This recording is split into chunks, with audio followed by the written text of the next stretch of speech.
আসসালামু আলাইকুম। আপনারা অ্যাপস ছাড়া কিভাবে আনসার ভিডিবির অনলাইন করবেন, এন্ট্রি করবেন? যারা 21 দিনের ট্রেনিং করেছেন, যারা 10 দিনের ট্রেনিং করেছেন, যারা 14 দিনের ট্রেনিং করেছেন, তাদের সবাইকে এন্ট্রি করতে হবে। এন্ট্রি না করলে আপনারা ভোটের ডিউটি, পূজার ডিউটি, কোনো ডিউটি পাবেন না। তাই আমাদের সবাইকে এন্ট্রি করতে হবে। এন্ট্রি করার জন্য আমাদের সর্বপ্রথম প্রয়োজন আপনারা যারা অনলাইন করতে চাচ্ছেন তারা ক্রোম ব্রাউজারে যাবেন। ক্রোম ব্রাউজারে যাওয়ার পর এখানে লিখবেন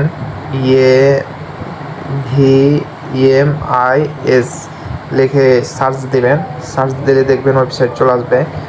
বাংলাদেশ আনসার ও গ্রাম প্রতিরক্ষা বাহিনী উপরের ওয়েবসাইট, উপরে টিপ দিবেন। অবশ্যই টিপ দেওয়ার পরে যে দেখেন আবেদন গ্রহণ চলছে। আপনারা আবেদন যদি করতে চান, যারা 21 দিনের, 14 দিনের, যারা আনসার, সবাইকে এন্ট্রি করতে হবে, মানে কাগজ জমা দিতে হবে। হ্যাঁ, এন্ট্রি করার জন্য আপনারা এই যে এখানে আবেদন গ্রহণ চলছে, এখানে টিপ দেবেন। টিপ দেওয়ার পর দেখছেন এই যে প্রথমে নাম্বার দেবেন।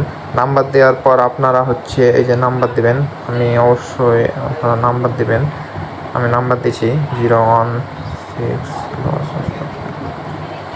আমার নাম্বারটি দিয়ে দিলাম। এই সিমে অবশ্যই ওটিপি যাবে। এই যে ওটিপি দিয়ে লগ ইন করতে হবে। অবশ্যই আমার চাইবে, ডিটেলস দেবেন, আস্তে আস্তে পরের ধাপে যাবেন। এই যে দেখেন আপনার এই যে উপরে একটু স্ক্রিপ্ট করে দেখাচ্ছি, আবেদন ফর্ম, হ্যাঁ, ওটিপি যাচাই, আপনার এনআইডি তথ্য, মৌলিক তথ্য,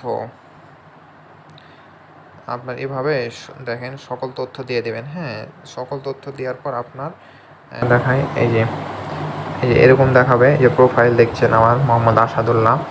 আপনার অবশেষে অভিনন্দন, আপনার আবেদনপত্রটি সফলভাবে জমা দেওয়া হয়েছে। পরবর্তী আপডেটের জন্য অনুগ্রহ করে আমাদের সাথে থাকুন। এই যে দেখছেন মৌলিক তথ্য, এইভাবে মৌলিক তথ্য অবশ্যই নতুন নতুন ভিডিও পাওয়ার জন্য আমার এই ইউটিউব চ্যানেলটি সাবস্ক্রাইব করবেন। সাবস্ক্রাইব করে পাশে থাকবেন। ধন্যবাদ সবাইকে।